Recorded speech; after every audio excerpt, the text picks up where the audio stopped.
Hello, it's Mari Smith here, social media thought leader and IHDS certified human design analyst and LYD guide on faculty at the IHDS. I'm delighted to be joined today by Ruth Brennan. She's a gifted human design teacher and analyst, BG5 consultant, and creative director at the International Human Design School, who brings so much depth and creativity and heart to her work. Welcome, Ruth. I'm so happy you're here. Oh, I'm so glad to be here, Mari. Thanks for asking. Yeah, this is going to be fun. I can't wait to learn more about you myself. I know a wee bit and I know your chart. Let's dive right in. If you could share the moment that you first encountered human design, like what was happening in your life, and then why did it land so deeply for you? Oh, such a good question. There was a lot going on in my life. I had just come out of a 20 and change year relationship that had turned toxic, right? Mhm. Not an unusual story for those of us who find human design at a time where there is crisis or conflict, a dark night of the soul. Mm. All of those things were happening. And in my young life, I was very interested in the inner mysteries, the inner truth. Is there a God? I was looking for something to answer those questions for me. Mm. 20 years in the relationship, I was living a different kind of life. Mm. As that started to break up, I started to realize that I didn't even know who I was Mm. outside of the relationship.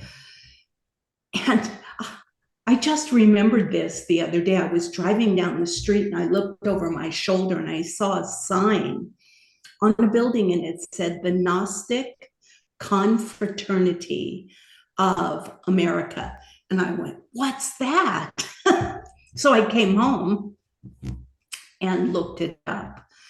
And that started me down the rabbit hole of searching for religion again. Who am I? What are the answers? What's my purpose? What am I doing? Yeah, found the Nag Hammadi Dead Sea Scrolls, started to read that, and it became really clear to me fast. Okay, this is the same story from my youth. Huh. I don't resonate completely with any of the structured religions. Mm.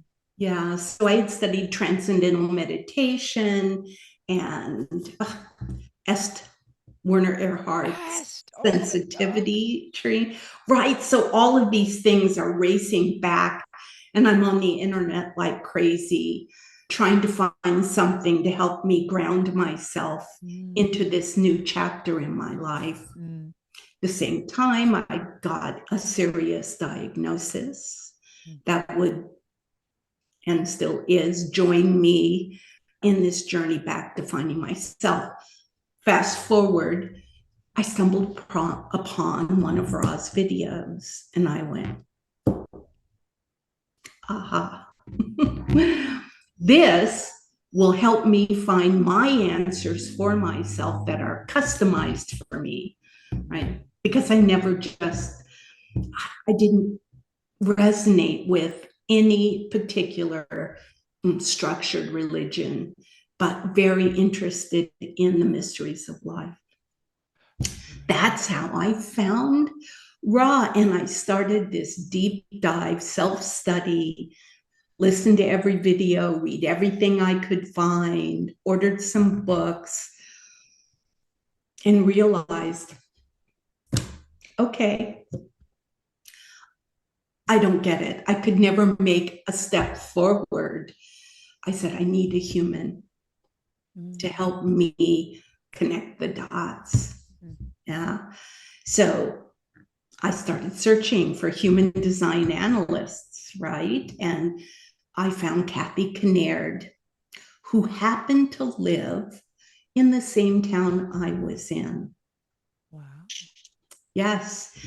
And I called her up and she said, I don't normally do in aura readings, but I'm getting a response to meet you. And there went my journey started. Kathy Kinnaird, what an inspiring woman. She was one of Ra's original students. Quad right, for those of you who don't know what that means, very receptive. It's like she was a walking encyclopedia of all things human design and many other things as well. Yeah, so, and then she introduced me to Bethy Black, and then Bethy introduced me to Linda Bonnell and Becky Markley. And it all fell into place so beautifully. And I decided that I was going to radically embrace the experiment and see if I couldn't heal myself physically as well as mentally and spiritually, because I was quite confused during this time back 2010, 11, 12. Really interesting time, and it's been the best gift. That's I amazing. credit it with saving my life in all ways one can be saved. Yeah. Wow. I didn't realize that your first encounter was a reading with Kathy Kinnaird. Yeah, That is so beautiful. Do you know that Kinnaird is my family name? That is my maiden name. Exact really. same spelling. Yeah. I Oh, never met wow. her because she had already passed before I entered my experiment, but that really warms my heart. I've loved reading anything or hearing her voice. She had a lovely voice. And I just love that she had such an impact on you. And like you say, that she responded to doing an in aura reading. It was obviously meant to be. We So, became good friends. mm, Yeah, and she was a wonderful mentor, one of the many I was blessed to encounter. it's One of the amazing. reasons I love teaching so much is that extra effort Mm, that the right person can have in helping you connect with yourself. It's priceless. It's mm. priceless. Having the right person help you connect the dots. I wouldn't be where I am today if it wasn't for all of those beautiful women who supported me early on. Yeah. I was just glancing at your chart. You're right on the right, left on the left. So you do have a right receptive mind Mm-hmm. in a Yeah. peripheral view.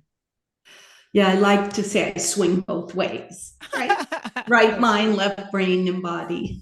Yeah, yeah, exactly. Now, circling back to your story, at what point did you meet Ra? Did you take some classes live with him in person or? No, he passed before there was a chance for that to happen for me. Oh, because you said it was around 2010, 2011. Yeah, 2012. I was still very early in my process, gathering information. Yeah. I think I met Bethy Black briefly at an event she did here in Portland with Cryon, I think, when Mm, she was touring with them. Then interesting. I met Kathy Kinnaird, and I was off to the races.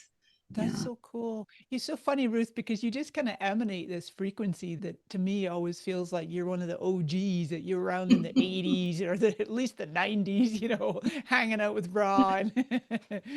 So, yeah, what a beautiful story. And so then, well, my mind is wanting to take us here for a second, a slight little detour to probe just a wee bit more on whether you discovered, for example, your PHS dietary regimen or like your environment, or did you begin to follow the four transformations in order to have this effect on your health and your healing?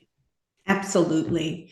One of my prime motivations was I saw living your design a cellular transformation. And I thought, aha, you can rebuild your body parts, to instead of copies that keep degenerating, you can actually replicate a fresh new copy of the cells if you're aligned to your frequency. And I said, yes, that's what I'm looking for, because I was dealing had just started to deal with my illness. Mm-hmm. And yeah, so of course I wanted to know everything about everything immediately. Mm-hmm. Mm-hmm. You know, the mind was very busy wanting to know now. Yeah, and we should explain to folks listening. Well, I'm cross of explanation, so I'm misexplainer. You're a 5-1 generator on the cross of cycles, right?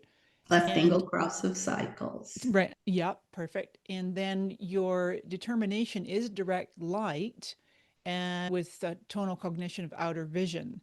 And so I've gone through the differentiation degree program with Dr. Andrea Rachel Wolf, fellow faculty here at the International Human Design School. And as you know, but some of the listeners and viewers here might not know, but that's always transformation one, is to really get the physical brain and body aligned to what's cellularly correct for it. So I'm curious if, and this is not even on script, and I have a very loose outline of what we're going to talk about today, but I personally find the whole PHS and the four transformations is utterly fascinating. It's definitely more advanced knowledge. It's not what we get into in a foundation reading, of course. But if you wouldn't mind, Ruth, just speaking a little bit to how this direct light outer vision affected you and continues to. Yes, well, as we learn, as we go through human design education, it's all about you have to take care of the body first. Yes. And it's not about what you eat or physically where you are, but circumstance, Mm. right? I so deeply resonated with direct determination, which is light, taking in life and nourishment while the sun is up, whether you can see it or not. The UV rays, it makes a huge difference. And I was lucky enough to get Becky Markley very early on to go through the whole, all four transformations with me. And although I didn't take the course, Becky Markley mentored me through understanding all these things. Mm-hmm. Again, very grateful to the women who supported me so deeply when I first started out. Easy, natural, I gravitated towards it. And I've always known I'm at my best earlier in the day. I'm sitting right by a window here. And in the winter, I use the faux light, the happy light, Sure. is that what they call it? Yeah. Not the same, but sometimes it's difficult for me to eat my dinner in direct light during the winter months here. It gets Mm. dark so early. Yeah. And for our listeners and viewers here, just to underscore, number one, we just took a little side note here from the main interview to talk about a pretty advanced topic. And Mm. it's really hot and trendy on the internet about following your correct PHS dietary regimen, or people will call it all kinds of things. It's not just food intake. Ra said that at the end of his life, that he felt like he overemphasized food. It's actually taking in all of life. The other thing to be really mindful of for our listeners and viewers is that the very precise birth time is needed, because even a few minutes off could actually affect what deeper layers are, the color and the tone. And so we're way off in the weeds of the advanced stuff here, folks. That's Remember that there's a lot of training to go through. You can certainly have a foundation reading and then maybe working with a qualified, certified analyst to look at getting what's called a PHS reading, or doing what Dr. Andrea calls process work. So actually getting some coaching to have a guide work with you. So just to put a little pin in that topic, let's come back to the main topic of you being a teacher at the International Human Design School.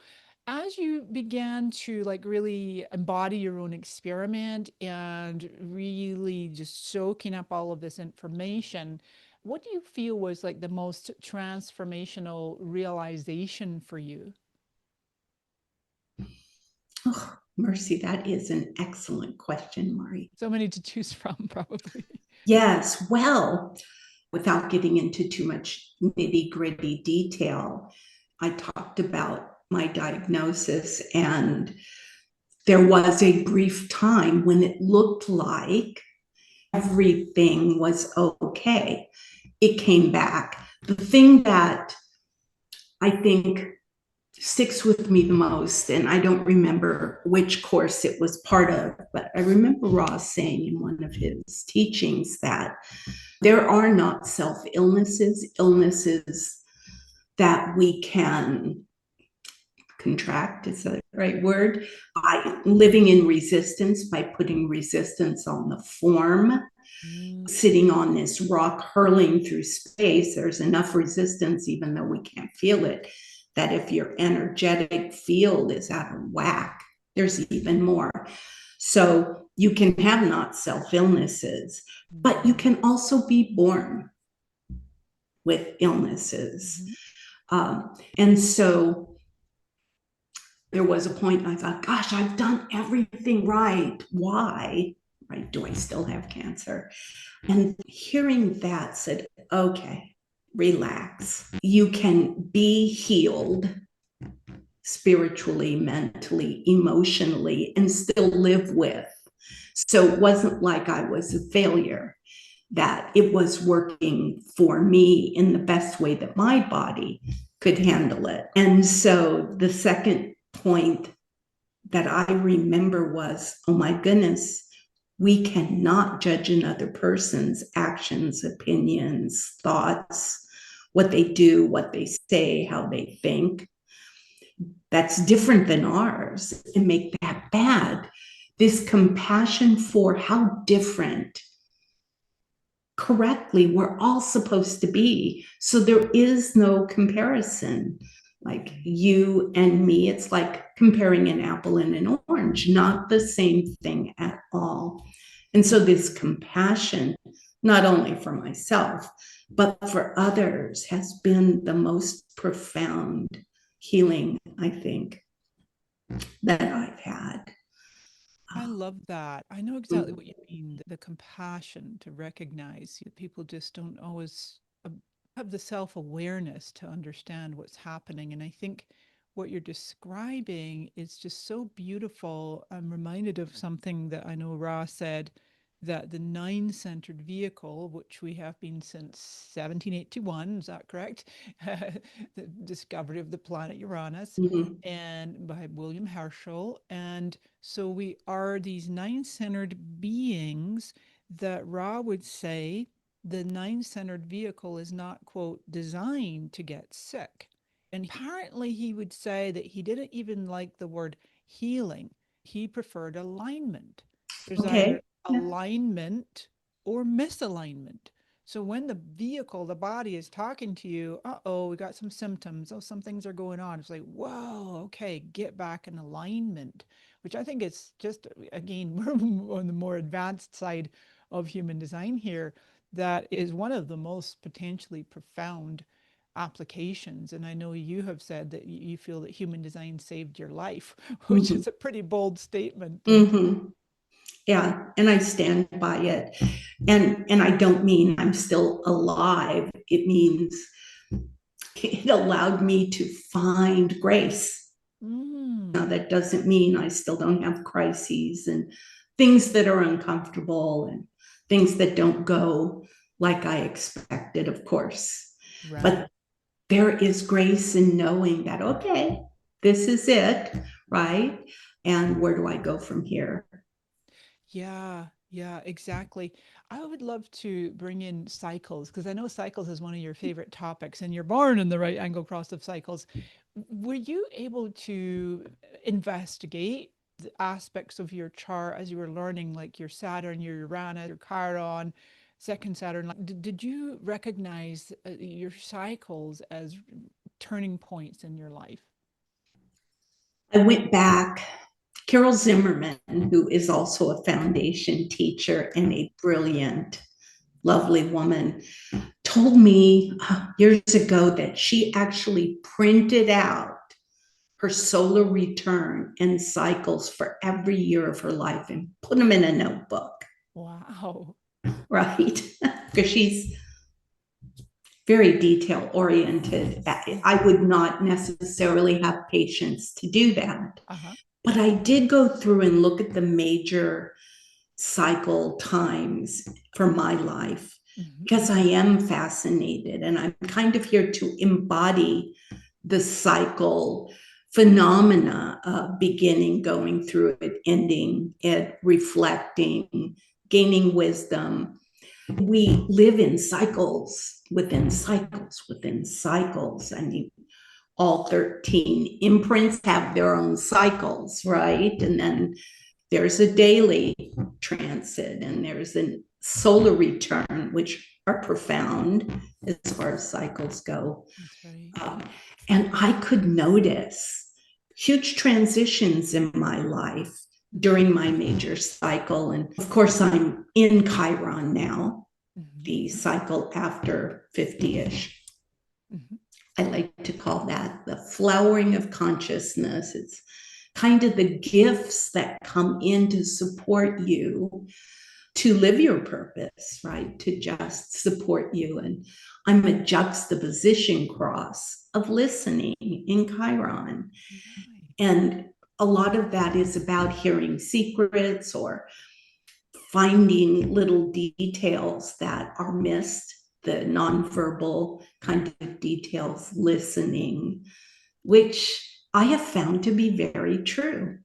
Well, human design, of course, has supported me in this to feel more grace with life, to just be comfortable with what I have, where I am, and being of service in any way I can, because other people's support of me early in this process made all the difference. Yeah. Yeah, I love that your Chiron is the juxtaposition cross of listening, and that connects the dots for me. The next question I was going to ask you about is what drew you to become a teacher at the IHDS? And I feel like there's a correlation with your Chiron because listening is a great skill to have as a teacher. Mm-hmm. Oh, well, it was through recognition and invitation. My cross is my only definition, and my only definition is my cross. The cross of cycles for me is two channels, right? Yeah. The sacral to the root and root to the spleen. Of course, sacral response starts the cycles of experience. But I have the channel of transformation. Do you have it as well, Mari? No. It is about support. It's tribal, it's supportive, it's loyal. It's about ambition, not only for yourself, but for others to rise up the ladder. It is a projected energy, and it connects to its power through recognition and invitation. And then my response would say, yeah, this is good time or not, right? That's mechanically how that works. Because of my relationship with members of the school and faculty, I knew a lot of the teachers. I had worked with many, many people. During COVID, most specifically, right, schools started getting slammed with people in foundation courses. Now, I've been teaching privately for a while, and Linda, who I worked really closely with on many things over the years, asked me, she said, would you like to teach foundation courses? And I said, yeah. Because I wanted to teach for this school, but I knew if I initiated that, it wouldn't have any power. So I just did my thing, waited to be recognized and invited, and boom.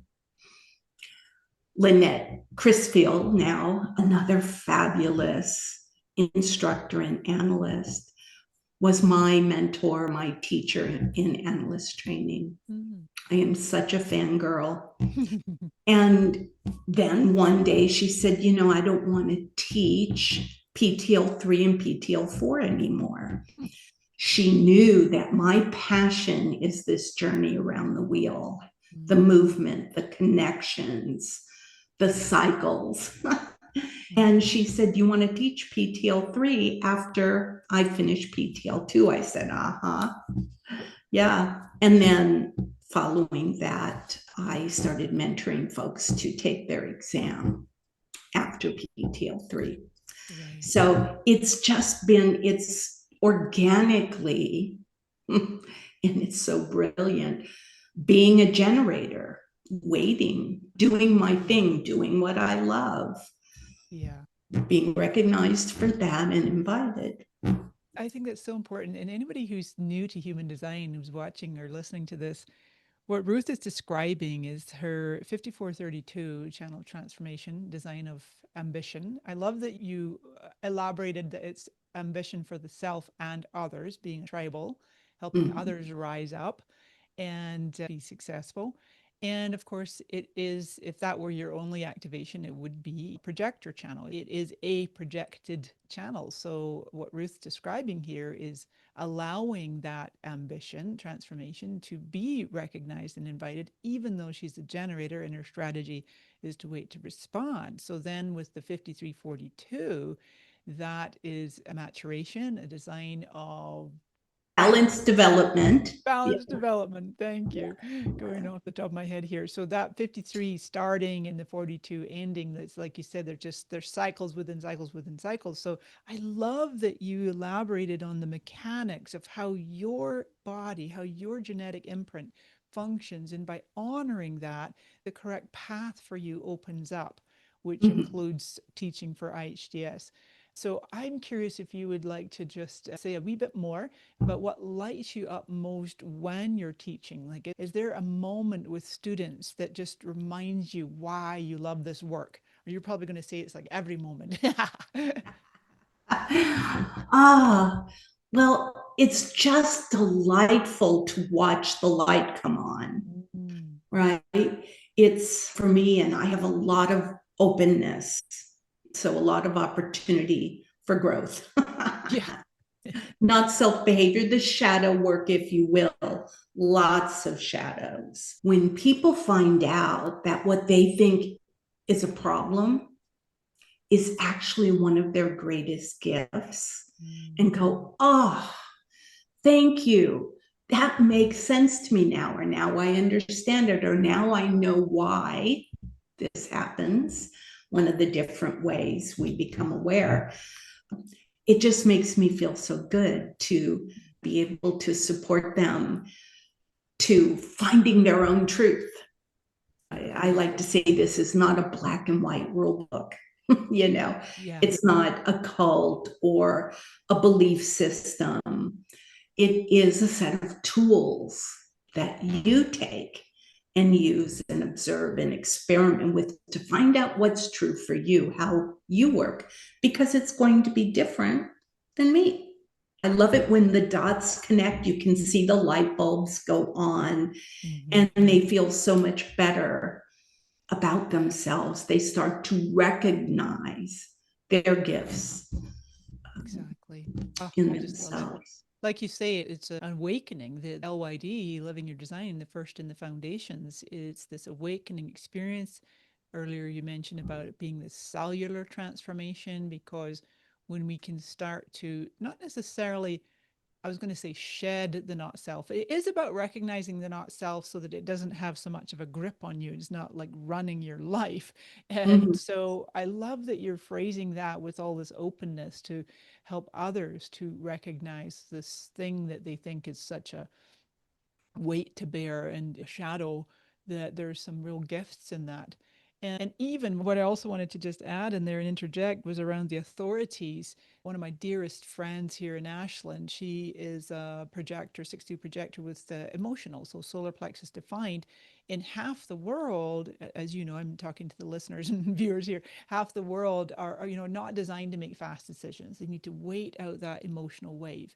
And I heard my dear friend the other day, she's like, "Oh my gosh, this thing I was working on and it was really like just consuming a lot of my time and I'm just so indecisive." And she's talking to herself about that. I'm just so indecisive. And I said, "Remember, your solar plexus, you truth is going to emerge over time. Take your sweet time. You're not indecisive.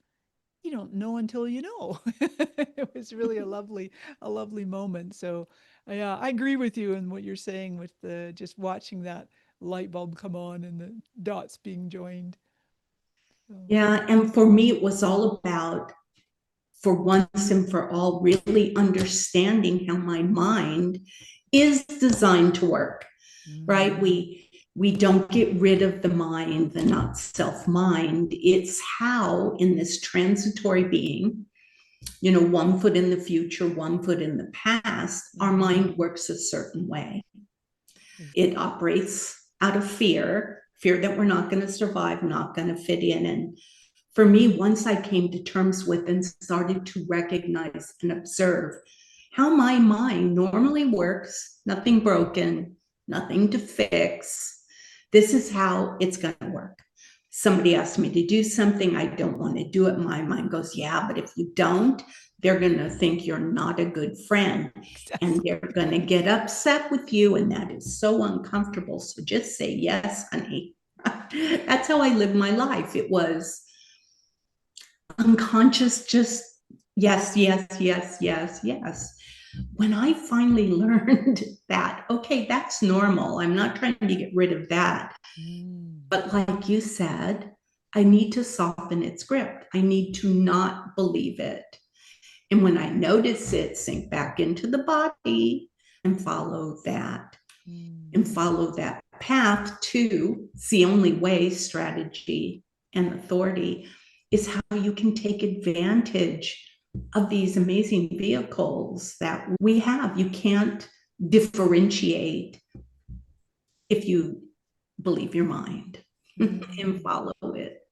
So that's an extraordinary gift, right? To not think you have to fix your mind, but know that it's operating on an old paradigm that we don't have to follow. We have an option now to try something different.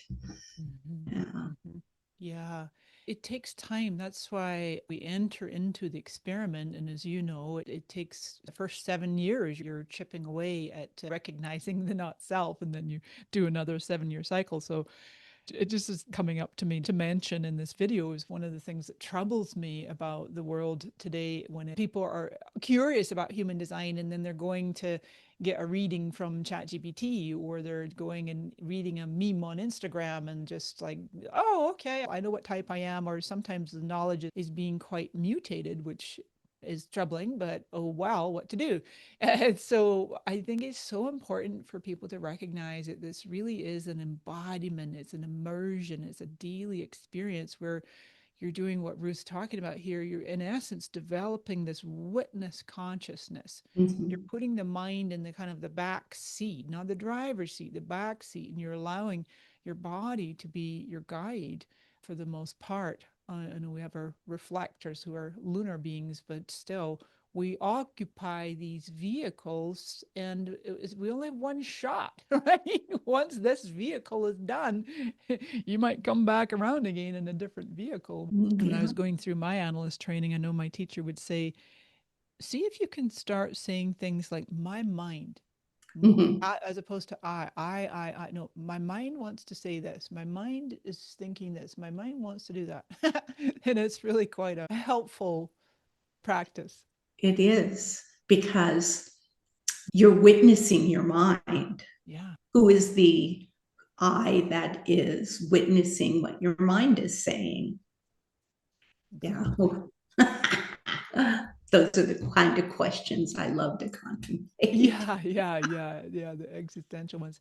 So, Ruth, for someone curious about human design and they're wondering where to start, what is it about the International Human Design School that makes it the place to go, the most trustworthy place to learn from? From my experience, through the lens of who I am, Kathy Kinnaird said something to me that I took to heart. And this is what I would share with my students. And more so than ever today, human design has become kitschy, catchy. Everybody, a quick fix. Ugh. And you can't read one thing about yourself and say, okay, that's me, because it's never one thing. It's many, many, many things, like our conscious and unconscious, quantum. She said, you can believe and follow whoever you want to. However, she said, I found it very helpful for me to learn from the source. What was the source of this knowledge? And that's Ra. And that is what Jovian Archive and the International Human Design hold dear, is transmitting through the lens, of course, of who all of us are, Ra's original teachings. It's so confusing if you try to learn on the internet, because you're going to get so many different views that have been distorted and changed and made easier to grasp, perhaps, or show like it's a quick fix. And that's fine, and there's nothing wrong with that. Mm-hmm. However, if you truly want to be able to change your life, in my opinion, learning from the source first, so that you don't have conflicting opinions and views and names for this and names for that. It gives you a solid foundation from the source. And from that, you should always use your own strategy and authority to decide what's correct for you. But how can you do that without really understanding the source, the foundation? What did it all emerge from? And those are Ra's teachings. And so I feel very committed to making sure that's available to as many people as possible, so they can experiment, decide for yourself. But it is not necessarily a quick fix. I notice changes very quickly, but the depth of embodiment has taken, well, I'm almost done with my second cycle. There's still more to go. Of course, I met human design late in life, so there's a lot of stuff to dig through. Yeah. I love that. Absolutely. That is the International Human Design School is the official certifying body for going through the foundations, and then people can choose to go on to do analyst training or be a living your design guide, or the differentiation degree program. There's a family analysis, lots of different avenues. And of course, if people are not particularly drawn to do the certification path, at least doing the 3 foundation courses and to really be on that journey for themselves. I know some people that go through analyst training and don't really plan to be an analyst. It's really for their own education, which is a beautiful thing. Yeah. In cosmology. Yeah. The more mystical, what Ra called the gray material or the gray knowledge, the more mystical information, knowledge that he was given outside of human design and the design of forms and so many things for people like me. Yeah. That is a gold mine. Mm-hmm. Yeah, it's so beautiful. It's on my list to do next year. Speaking of next year, the year after, 2027, before we close out here with a final couple of questions, would you be willing to share any kind of perspective that you have on the coming 2027 mutation, and what any words of wisdom that you might have to share on that? I think if we look around, we can see what is going to happen because it's already happening, right? It's what, a 416, 420 year cycle. 412, I think. Yeah, something like that. A long time. Yeah. We're in the last couple of years or a year and a half. Right. So we're kind of there. The difference being that our solar system moves around the galaxy, and we aren't to a point where the background star field carries the imprinting potential to create a ray of being, because the next mutation is a new type of being coming into the world. And Homo sapien intransitus, our vehicle, is here to kind of be the bridge. Things are falling apart, right? All of the support systems, the global cycle of planning, which is about skills and details and community support. And we can see governments, regimes all over the world. Things just aren't like they used to be. I guess that you feel like the ground is crumbling. That is natural. That is what is supposed to happen. Moving into the cross of the sleeping phoenix, things have to be broken down in order to rebuild. It's just the natural cycle of things with growth, and then it has to break down to be reborn. Yeah.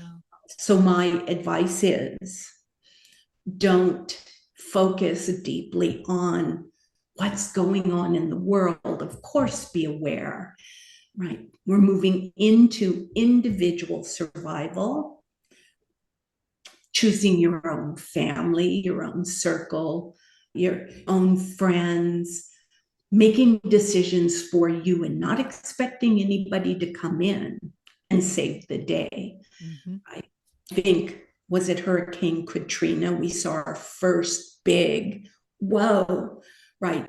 We weren't ready, right, to support that kind of a disaster.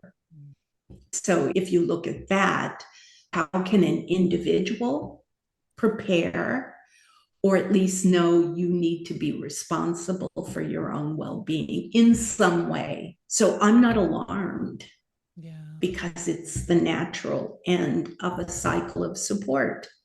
Yes.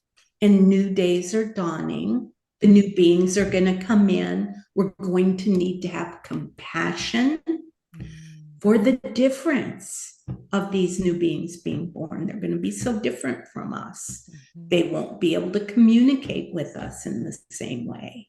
Yeah. Does that mean that they should be put away somewhere? No.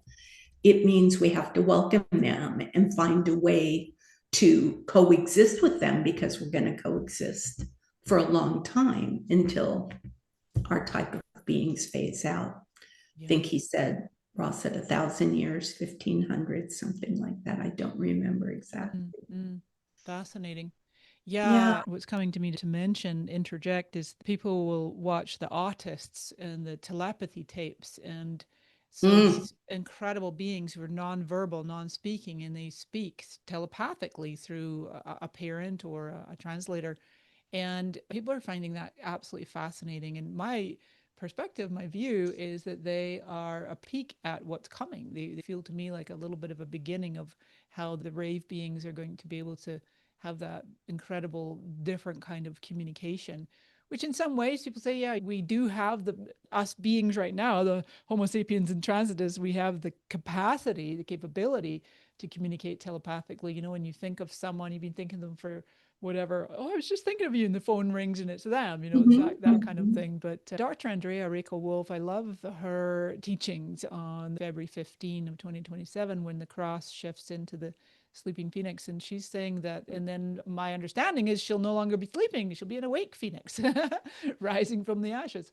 But Andrea talks about this is the first time ever in the history of humanity or the planet where we've had a physical mutation of the body, the vehicle, and a global cycle happening at the same time, which makes it so potent and Wow. so Yes. Yes. right. And people are like, there's a lot of fear and panic and people not knowing. And it's like, if this is a topic that people are interested in, you can find quite a bit more on Jovian Archives website. Ra's done some lectures around this. I know there's classes. Andrea's taught some classes on 2027 at the IHDS, and to just inform yourself, educate yourself of why the times right now are so chaotic, so crazy, things breaking down.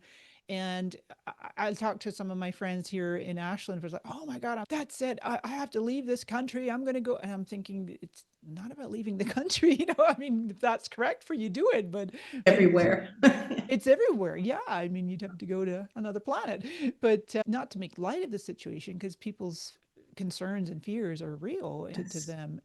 But it's about, like you said earlier, about having that compassion and to do your own part, which is being true to yourself, getting your own vehicle in alignment, following your strategy and authority, and functioning in the world as correctly as you can. I feel that that's such an incredible gift to give yourself and to the world. So fascinating topic, Ruth. I just love it. Let's close out with this question. If someone is just hearing about human design for the first time, what would you want them to know? Well, I think firstly, it's a self awareness system, it's a set of tools to feel better in your body. To feel better in your body. It is not a quick fix, but it absolutely started to make me feel better right away. And it's only gotten better and better and deeper and deeper. Please pick one brand or version of human design rather than go all over the internet. You're going to get really confused and it will not be useful. And the source has been taught and developed in a way that Ra, who got the original transmission, put it together to do the most good for everyone. There is a method to the madness of how the education system is put together. The foundations, one builds on the next, builds on the next.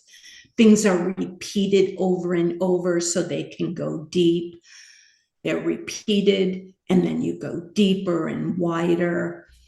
There is a purpose and a reason that the educational system is designed like it is. Don't go all over looking for a quick fix. If you truly want the benefits of the human design system, in my view, you're just going to get little sound bites, if you will, out of context. Right? It's never one thing. It's like, I don't identify, I am a generator. Well, what the heck does that mean? There's so much more to understanding your unique version of whatever type you are. And it's never just one thing. Don't identify with one thing and hold on to it. Right. Beautiful, beautiful words of wisdom. Absolutely love it. Ruth, it's been a blessing to have this time with you. I feel like we could keep talking for quite a long time, and maybe we'll circle back and do another version. Thank you so much. And I just think you're such an asset at the IHDS. People are blessed to learn from you. And yeah, thanks for your time today and enjoy the rest of this beautiful journey. Yeah, thank you, Mari. Thank you for doing this for this school. Thank you for being you and bringing your bright, shiny light to all of this. Yeah. And I am deeply, deeply, profoundly grateful for the opportunity to be a part of the IHDS. It's never lost on me what a sacred duty it is to pass this along to others. I love that. I love that. Beautiful. Thank you so much, Ruth. Thank you, Mari.